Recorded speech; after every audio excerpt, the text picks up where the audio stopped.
My favorite plant to grow in my yard is the fruit tree, because you plant it once and you get fruit for decades. If you have ever been curious on the best ways to be successful in growing fruit trees, today is your lucky day. Why? Because my team and I have compiled our best interviews and videos in one place to assist you in growing your own toe-tingling peaches and awesome apples right out your front or back door. Plus, as an added bonus, we've included an in-depth guide to successfully growing fruit trees in your yard. To get access to this information, it's free by the way, just go to urbanorchard.org or text FRUIT to 33444. That's urbanorchard.org or text FRUIT to 33444. You're listening to the Urban Farm Podcast, your partner in the grow your own food revolution. Whether you've just been introduced to urban farming or you're a lifelong advocate, we're sure you'll leave feeling more informed, equipped, and empowered to dig deeper into the soil of your local food economy. With you every step of the way, here's your host, Greg Peterson. Today on the Urban Farm Podcast, we have Keri Fox of Green Sister Gardens to talk about her experience with spin farming and seed saving. Keri grew up on an organic farm in a small Saskatchewan community where organic wasn't cool or trendy. After feeling like an outcast and perceiving her parents as poor, she decided to pursue a more profitable career. After getting her Electrician journeyperson license, she ran an electrical contracting business for 8 years and made good money doing this. However, she felt her business was contributing to the destruction of the planet. Knowing she needed a change, and having recently been introduced to permaculture, she took a leap of faith and sold her business to search for a new lifestyle that would help her heal the planet. Keri took a series of permaculture-based workshops over the next couple of years and eventually found herself in a spin farming class. Having found what she was looking for, she immediately returned home with a crazy idea to farm in the city. The idea got around, and she started her new business with veggies in 8 different yards in return for a weekly box of vegetables, and she sold the rest at the local farmers market. Now, at the end of her 5th growing season, she works 1/3 of an acre, including 7 outdoor garden spaces, 1 hoop house-style greenhouse, and an indoor microgreen operation.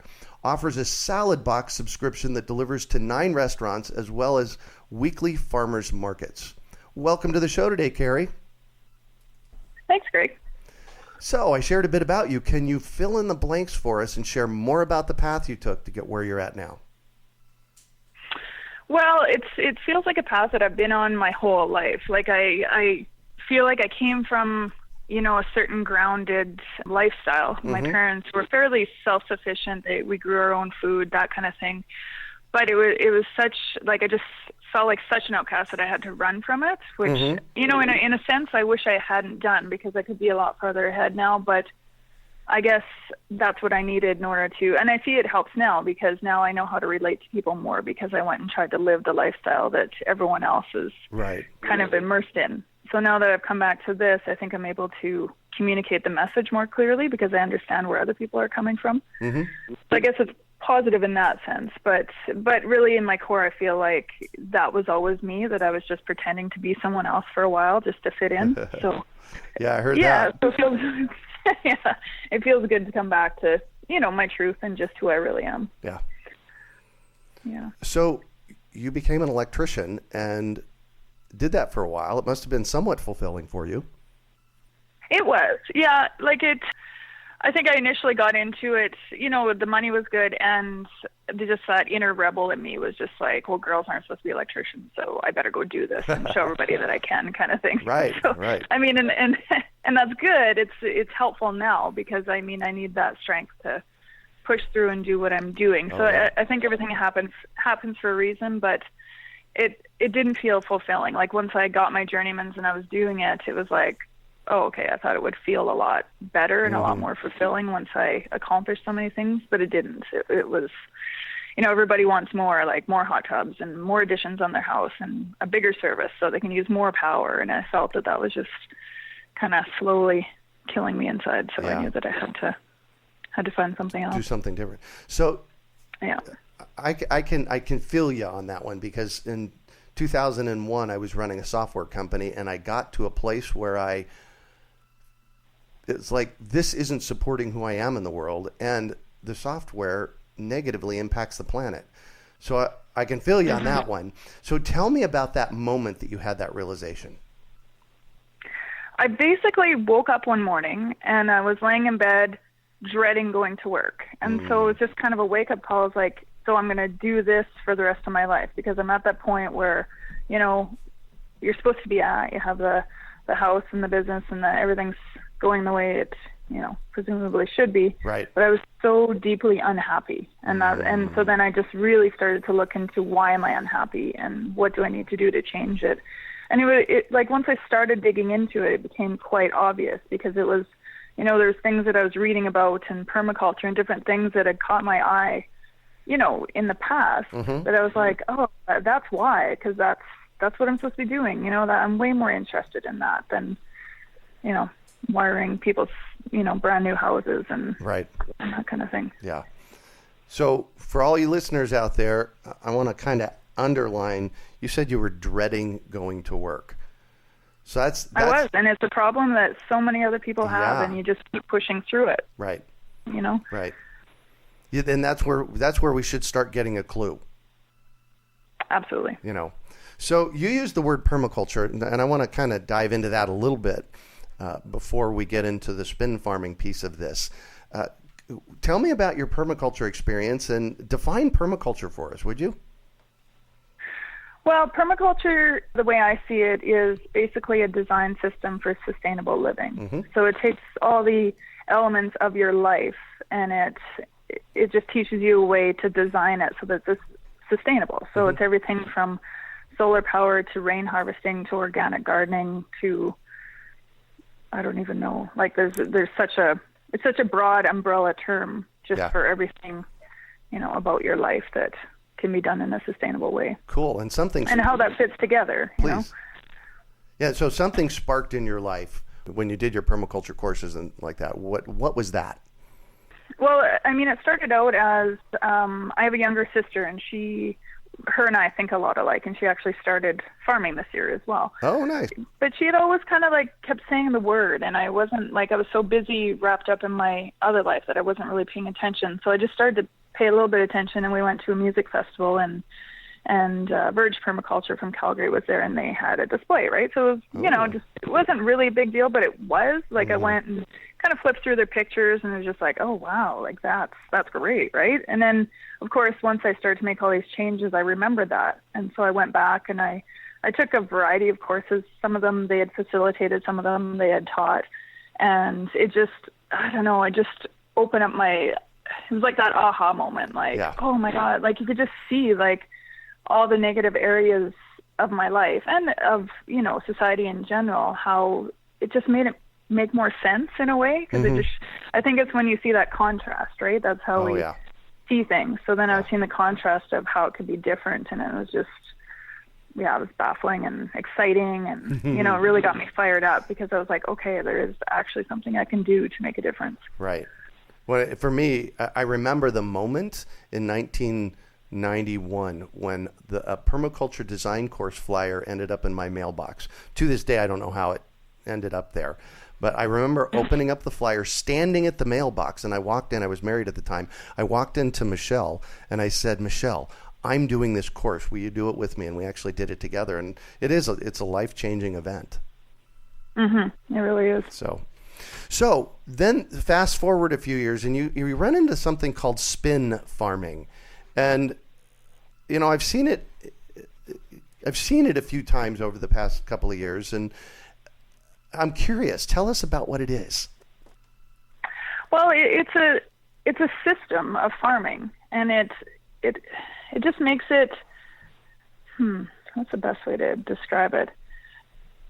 The way I see it is as a system, and it shows you an efficient way of farming in the city so that you can actually make a profit out of it. So it's a way, like, in my current situation, I own a house in the city, and, you know, I'm a single mom of 2 kids, and, like, this is my life right now. And I couldn't figure out a way to make the leap from doing this to maybe, like, owning a big piece of land or piece of land outside the city and start farming that way. And I didn't, like, my parents were organic farmers, but they had tractors and they did it like as conventional organic farmers. And I knew that I didn't want to do it that way. Like I have no interest in big machinery, and I just, that kind of was pushing me away. I didn't want to do it that way. So when I saw this, it's like a small version of farming where you have small tools and you don't need a huge overhead. There isn't a huge amount of overhead to get started. Right. It's fairly simple, and it just makes sense to me too. If you're farming in the city, it's a lot more visible to everybody, and it's a lot more effective way of educating people because they see it. It's right in their backyards, and I'm really glad that I did it that way because I see how that's. I live in an area where we're surrounded by industrial farming. Everybody's a farmer, so it's not a new thing. But the way that I'm doing it is making people like ask why, like what, because I've been offered land outside the city a lot, and just to use for free even, and I don't want it because I want to do it the way that I'm doing. So it creates that dialogue and that opportunity to have conversations with people about why would I do this when presumably it seems so much easier to just have a huge piece of land and grow whatever I want. So I really like that aspect of it. Cool. And do you happen to know what SPIN stands for? Small plot intensive. Okay, so good. So it's taking, each of my rows is 2 feet wide by 25 feet long. So it's systemized in that I know, what my production is going to be off of that. I know how many of these beds I can fit, in 1,000 square feet or, whatever the yard is. So it's just a way of kind of building it block by block, but making it efficient enough to earn an income at. Well, and when you said block by block, you meant on the property block by block of garden space, or do you mean block by block in the city because you're working on other people's property? Well, I guess I think you can, it can mean both, I guess. Both, for me, I meant like, if I take someone's backyard and it's 500 square feet, that's my block and I know how many beds I can fit in there, to maximize the use of the space, or if it's 1,000 square feet or if it's bigger, it's just a way of making it, doesn't matter what size or shape it is, but I can, fit these beds in it and make it work the best way possible for me. Right. So in your bio, I read, now at the end of your 5th growing season, by the way, congratulations that you're at the end of your 5th growing season. Thanks. It feels like a milestone. Yeah. Yeah, definitely. It says you work 1/3 of an acre, including 7 outdoor garden spaces, a hoop house, indoor microgreen operation. Tell us what your farm looks like. Where it's at, what it looks like. Give us an idea. Okay, so I have my 7 plots. They're grouped in 3 different groups. The biggest areas of land I have are actually closest to my house, which is great. Makes it more efficient for transportation in between. I think it's really important to have them grouped together, and that's something that I actually need to improve on a bit because some of my plots are, across the city. So it's so I'm not using, I'm using the bicycles for everything that's close to my house, but I'm finding that I don't have enough time in order to bike to those ones farther away. So it's always an involving, kind of process. Right. So I have them grouped around the city. My hoop house is a little bit far away. So actually this year it's kind of nice because I just purchased my first blank lot. It's just an open lot, doesn't have a house or anything on it. And it's within half a block of my house. Oh, so congratulations. Yeah, it's pretty huge because, that just sets it up so I can put permanent structures on it. Right. When you're using someone else's land, you have to be very careful because, things change. They change their mind, you change your mind, or, life happens. So you can't really set up permanent stuff. So this is really exciting because now I can have my greenhouse closer to me, and I can, I have plans for a passive solar greenhouse and different things like that. So it makes more sense.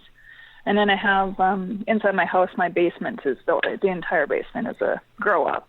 Oh, basically. right. I have. That's where your microgreens are at. That's for the microgreens, yeah.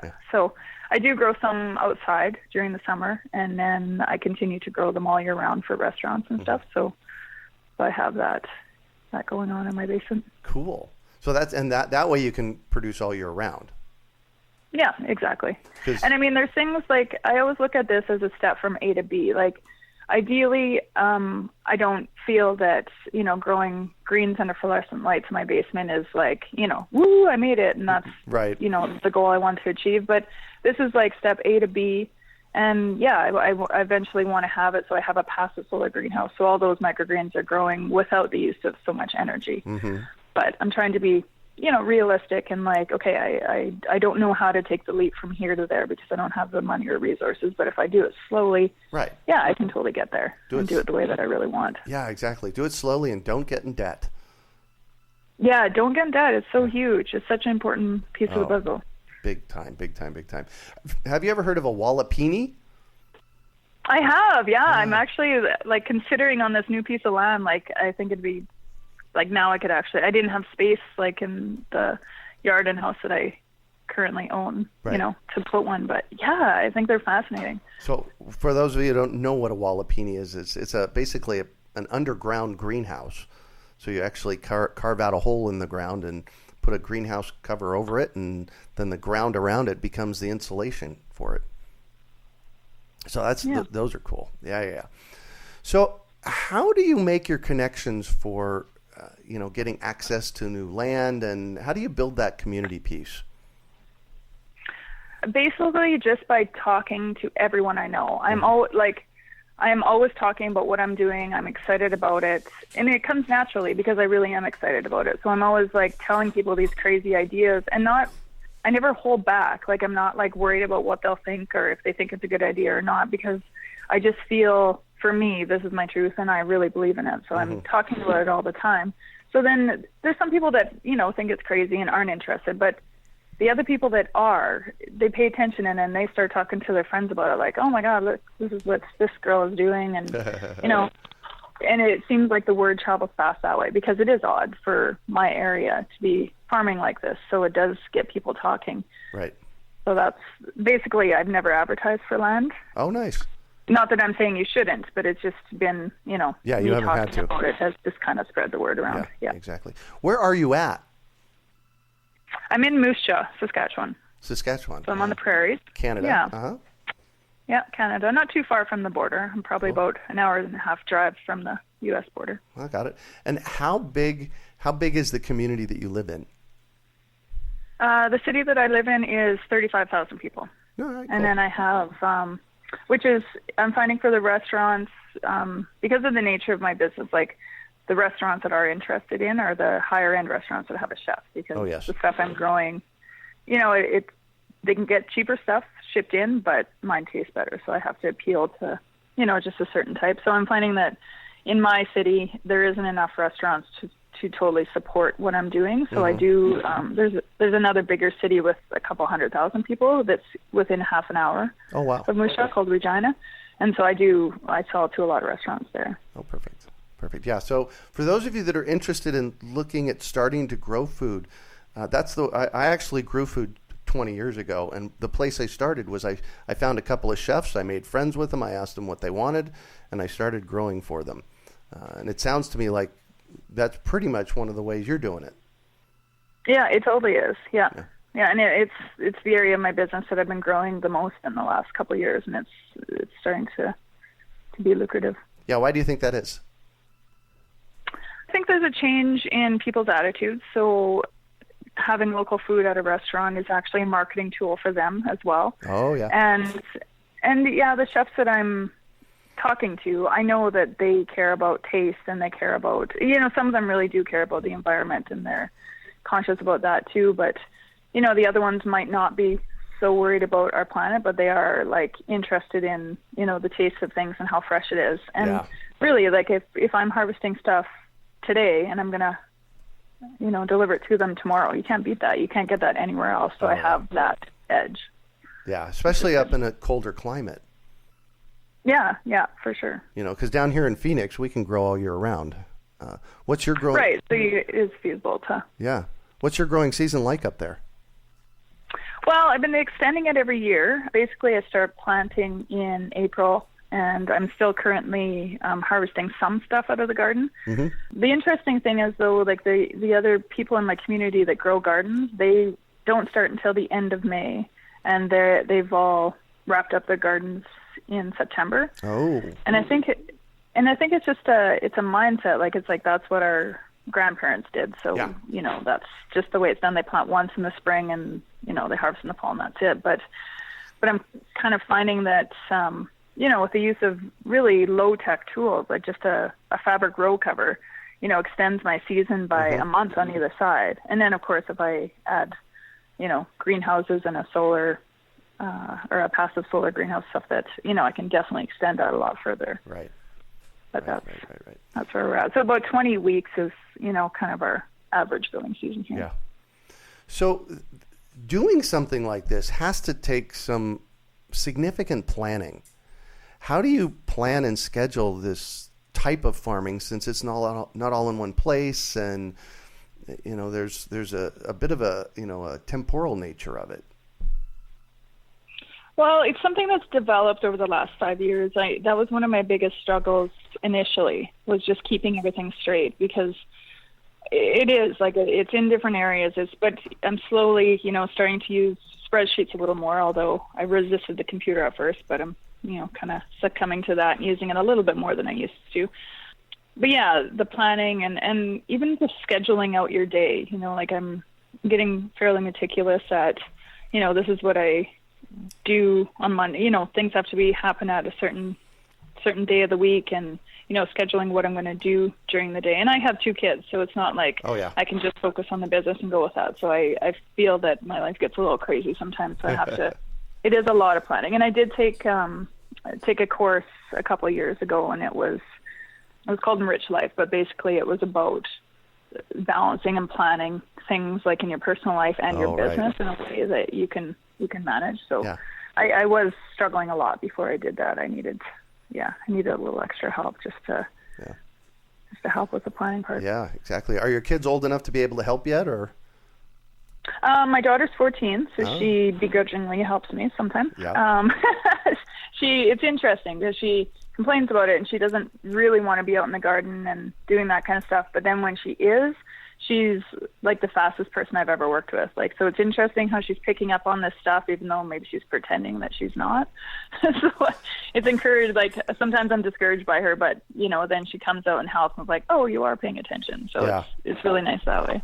And then my son is 5, so he's out with me in the garden a lot. He doesn't do too much in regards to working, but. I'll tell you what, as far as I'm concerned these days, and I'm 55 and I don't have kids, but one of the best things parents can do, and coming from a non-parent, okay, is instill that, kind of that work ethic in them early. When I was a kid, I had a paper route, and, that was back in the 70s, and, I did those kinds of things. So good for you for working with both your kids like that. Mm-hmm. And I do think that's important. It's one of the things I resented about my parents is they made me work all the time. But now that it's come full circle, it's like, oh, thankfully they did that, right? Exactly. So is it just you and your daughter working it, or do you have other people that are helping? I have other people that are helping. This past season, I had a full-time person, a gal that was with me all the time, and then I had just a couple part-time people that would come in periodically when I needed extra help. Yeah, cool. So you're kind of spreading the love that way too. Yeah, and it's great because the girl that helped me last year, she's helped me for 3 summers in a row. She was a high school student when she started. But now she's totally went on, and she's, I can tell it influenced her a lot, and she's looking for a career, in something that's a little more holistic and, caring for the planet and that kind of thing. So it's really positive that you can influence people like that. Like, I needed the help, and she came, and she's done so much for me, but at the same time, I can see how she learned and benefited from it as well. Yeah. Nice. Good for you. So if we stand here in 2016 and look out to the future, what are your plans for this business going into the future? Well, I've actually, now that my season's winding down, I've been, doing a lot of thinking and, just kind of writing stuff down, trying to figure out what that looks like. I'm not entirely sure. I feel that education is going to become a big part of my business, and I'm not sure in what context or how that will all develop. But for the moment, I see it kind of progressing in the same way that it is now. I'm going to, develop some more energy efficient, I guess is the word I should use, energy efficient systems to improve like the existing business that I have, but, just take it to the next level. So I'm not using as much power. So I'm using the bicycle more. So, all that kind of stuff. But in the future, I do see it becoming more of a educational tool in order to teach people and empower them to be growing their own food. Because, this isn't just about me making money. This is about something so much bigger. So I know that I needed to start here in order to learn it, but I do feel it'll be, empowering people to take control of their food sources. Nice. So when I did a search for you on the internet, one of the pictures that came up was you on a bike with a huge trailer on the bike. Tell us about that. Well, this is influenced by Curtis Stone, and I originally took the spin farming course from Curtis, and so he does a lot of bicycle transportation with his business. So it makes sense to me, like, why do we have to drive everywhere? Like, I live in a smaller city, and even if it's a big city, I don't think that makes a big difference. But instead of like driving to go to the gym so I can stay in shape and then, working, like, why keep those two things separate? Like, I just think that we can do so much more of that. It's not that everyone has to be hauling all their stuff around by bike, but even something as simple as like biking to work instead of driving, like it makes so much sense to me. Like, why are we, we need to stay in shape. There's this big movement around, health and that kind of thing growing. So why can't we just combine these two? It seems so simple and it just makes sense to me. So when I first heard about it, I was like, well, of course. Why are we driving around everywhere? It's not necessary. I'm going to drive around, do all my garden work, and then I'm going to drive to the gym so I can run on the treadmill for half an hour. Like, exactly. It's ridiculous, exactly. Right? Yeah, exactly. Plus, I was going to say, plus it makes a great workout. So there you go. Yeah, it really does. So tell me, what changes are you seeing in your community as a result of this crazy idea of yours and of spins? What are you seeing out there? Well, it's so positive, actually. I'm seeing so much change, and I don't want to take credit for it and say it's only because I'm doing this. I think there is an overall, kind of consciousness that's starting to happen, and people are waking up. But yes, but I see, and I'm gonna stop you here for a moment. Please do take credit for some of it, because it's those of us out there that are planting the seeds that is turning this movement into a tidal wave. So I'm going to acknowledge and thank you for doing the work you're doing, because this is what's making that happen. So go ahead. I'm sorry, but I had to say that. Okay. Well, thanks for that. I appreciate it. Yeah. I am seeing gardens popping up more in my community, a lot more, and front yard gardens, which I think is so exciting. Like I've done that. I've done some front yard stuff, and then when it just signifies to me that people are like waking up and changing their minds. Like, why do we have that lawn in the front yard? Like, it's ridiculous. Like, you have a nice sunny spot, so grow a garden. So there's that, and with our farmers market has grown tremendously in the last 5 years. There's so many more people that are concerned with their health and looking for something that's more wholesome. There's a lot more people interested in gardening. Like, we have a community gardens, and a good friend of mine is the facilitator for them. So I've worked a lot with her, and there's just a growing interest in saving seeds and growing your food and eating healthy food. So it is really positive. And this is in the prairies. Like Saskatchewan, I would say, out of all the provinces in Canada, we're the farthest behind. So to see it here is actually a really big deal. Right. Yeah. So you mentioned seed saving, and one of the other things I found when I Googled you was a flyer for Seedy Sunday. And most people probably don't know what Seedy Sunday is, because we don't do it here in the States. And it's one of those epic things that you guys do in Canada. Can you tell us about them? Well, it's basically a day that I organize at the beginning of our season before anyone starts. Like, because we have to start a lot of plants indoors here in order, like tomatoes and peppers and stuff. So our Seedy Sunday is held in March before anybody starts any of that. And it's a seed swap, so people bring seeds in that they've saved. We trade them. I bring in some local vendors that sell heirloom and open pollinated type seeds.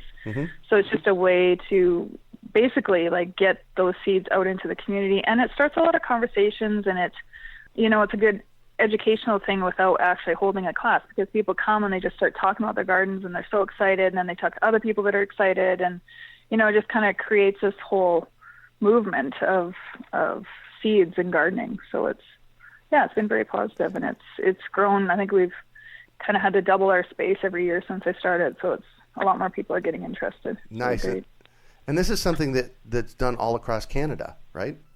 It is, yeah, it is. So you just go to a website and say, hey, I want to do one of these, and you sign up and you do it?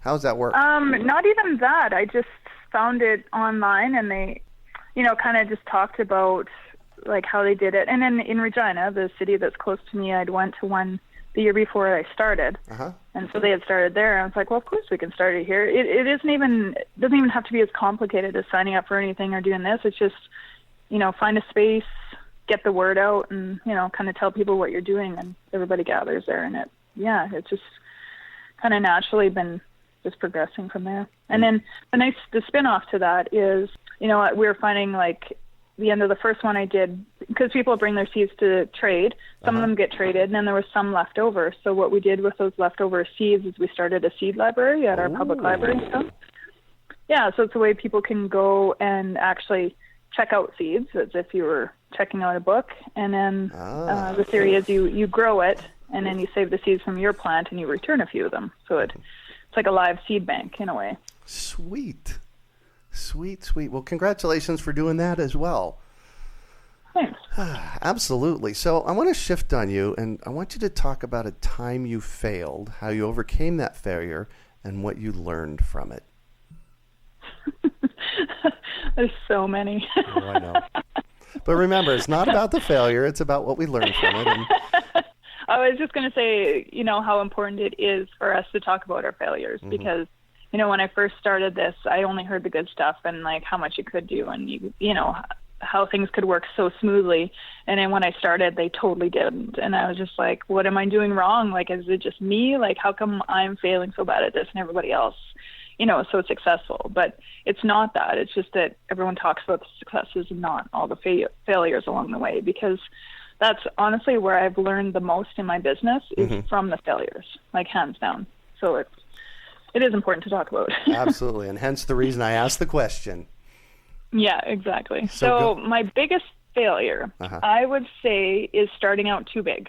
So I had those 8 gardens, and it was too much. I couldn't maintain them, and they were full of weeds, and I was like just struggling, because I was really struggling to learn to grow in the way that I was growing. Because yes, I have gardening experience from when I was younger, but when you're just doing what your parents tell you is a lot different than totally taking over and doing it my way. And I was doing a little bit different than I had learned when I was younger too. So it was too much to learn. And so what ended up happening was some of the plots some of them I still have today, the ones that I started out with, because it was people that, were just patient and understanding and knew that I was learning. But some of them were like, just saw this big mess that I was making in their yard and was like, oh no, this is not for me, right? And so they didn't want me to continue there the next year, not realizing that, I'm just learning and I'm trying my best. They just saw it as, she doesn't care and she's just totally making a mess of the yard. So that starting out small is so important,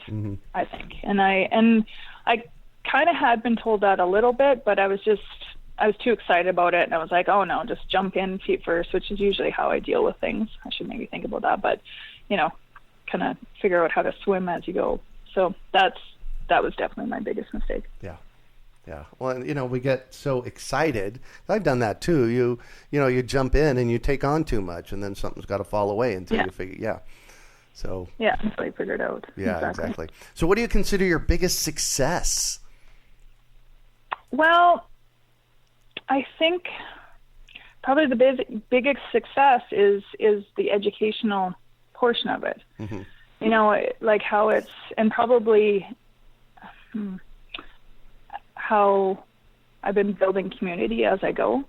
Like I felt for a long time I didn't belong in Moose Jaw, and I felt I was kind of stuck here because I had kids and I didn't want to, move them away from their dad, that kind of thing. So I felt I was stuck until I started doing this, because it people are attracted, like-minded people are attracted to it, right? So Oh, yeah. now I find that I have this very strong community of like-minded people here, and it just felt like, I feel like, you know, the momentum is kind of, it's like the snowball effect, you know, you get one person involved and then you get another person involved, Yeah. and pretty soon they're talking to everyone. So I think that's probably the big success, is just educating people and bringing them together and building this strong community of like-minded people that are all interested in, and they might be for different reasons. Some of them are in it for growing their food for health. Some of them are in it because they want to save the planet. So, you know, but we all have that common thread, and we're all like in it together. And that's what I feel is probably the biggest thing. Beautiful.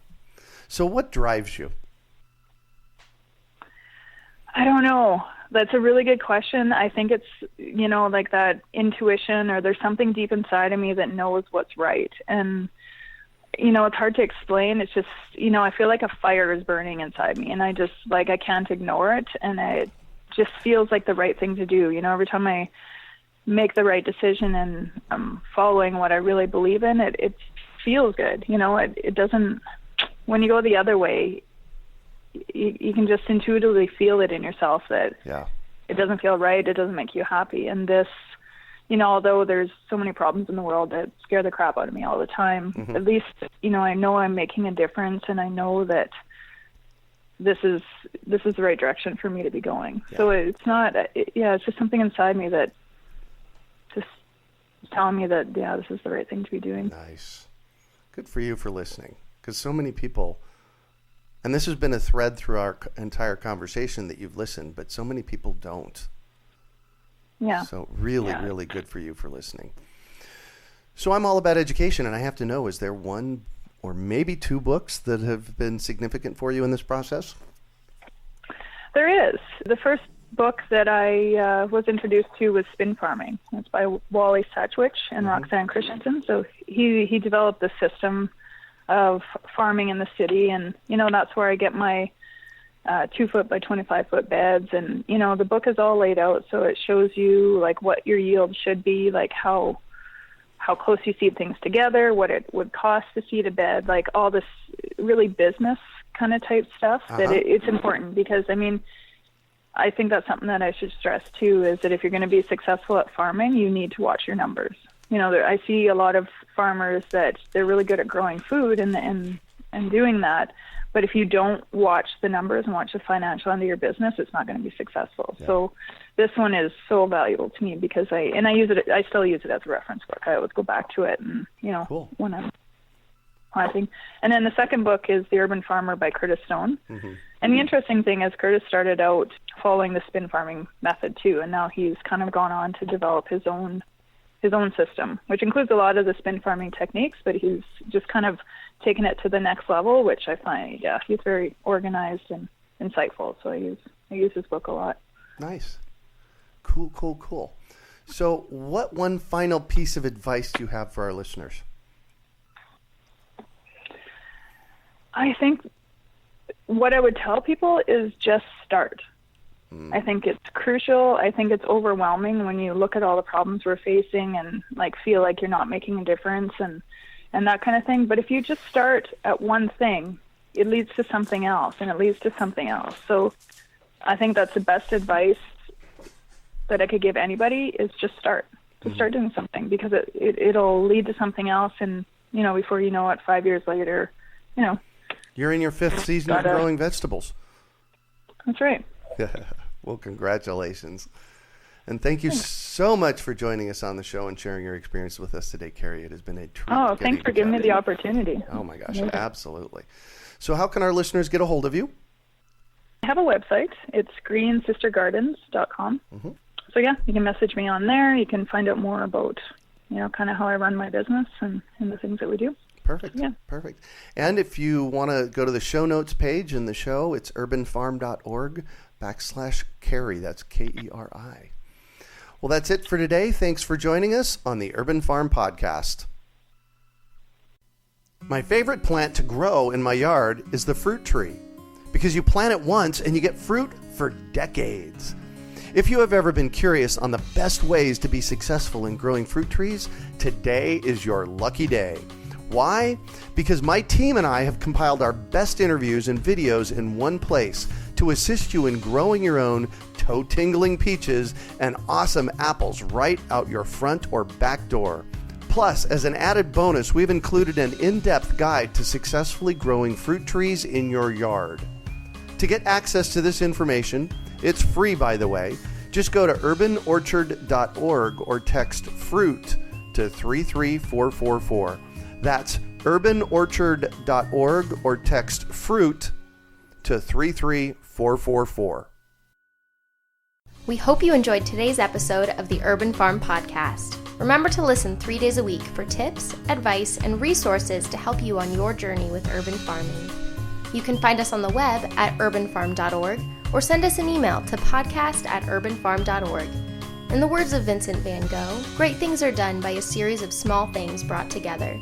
Be encouraged that with each lesson learned and skill developed, you are one step closer in the direction of your dreams.